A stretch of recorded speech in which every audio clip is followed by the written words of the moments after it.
నమస్తే, welcome to Andhraprabha. This is Tejaswi. గ్రామ స్థాయి నుండి ఉపరాష్ట్రపతిగా ఎదిగిన గొప్ప వ్యక్తి వెంకయ్య నాయుడు అని, ఆయన జీవిత ప్రస్థానం స్ఫూర్తిదాయకమని ప్రధాని నరేంద్ర మోదీ కొనియాడారు. మాజీ ఉపరాష్ట్రపతి వెంకయ్య నాయుడు పుట్టినరోజు సందర్భంగా ఆయనపై రూపొందించిన 3 పుస్తకాలను మోదీ వర్చువల్ గా ఆవిష్కరించారు. ఆదివారం గచ్చిబౌలిలోని అన్వయ కన్వెన్షన్ సెంటర్లో పుస్తక ఆవిష్కరణ కార్యక్రమం జరిగింది. ఈ కార్యక్రమంలో ప్రధాని మోదీ వర్చువల్ గా పాల్గొన్నారు.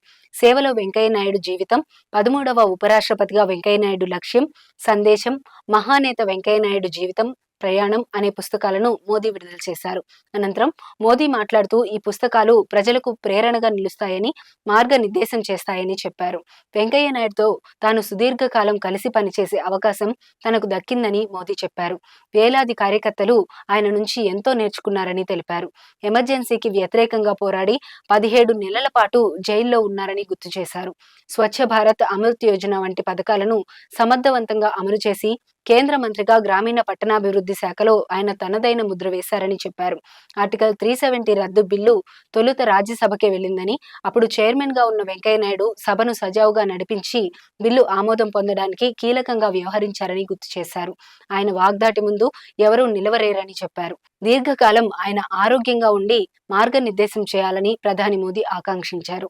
కేంద్ర ప్రభుత్వం మాతృభాషలను ప్రోత్సహించడం గొప్ప విషయమని వెంకయ్య నాయుడు చెప్పారు. తాను ఆంగ్ల భాషకు వ్యతిరేకం కాదన్నారు. అయితే మాతృభాష, సోదర భాష తర్వాతే ఇతర భాషలకు ప్రాధాన్యం ఇవ్వాలని కోరారు. పుస్తకావిష్కరణ సభలో ఆయన మాట్లాడుతూ, రిఫార్మ్, పెర్ఫార్మ్, ట్రాన్స్ఫార్మ్ నినాదంతో ప్రధాని మోదీ ముందుకెళ్తున్నారని తెలిపారు. చట్టసభలకు ఎన్నికైన నేతలు హుందాగా వ్యవహరించాలని, పార్టీ మారడం తప్పు కాదు, కానీ పార్టీ ద్వారా పొందిన పదవులను త్యజించాకే మరో పార్టీలోకి వెళ్లాలని సూచించారు. రాజకీయాల్లో జవాబుదారీతనం తీసుకురావడానికి ప్రయత్నించాలని కోరారు. కులం, డబ్బు కాకుండా గుణం చూసి నాయకులకు ఓటు వేయాలని వెంకయ్య నాయుడు ప్రజలకు పిలుపునిచ్చారు.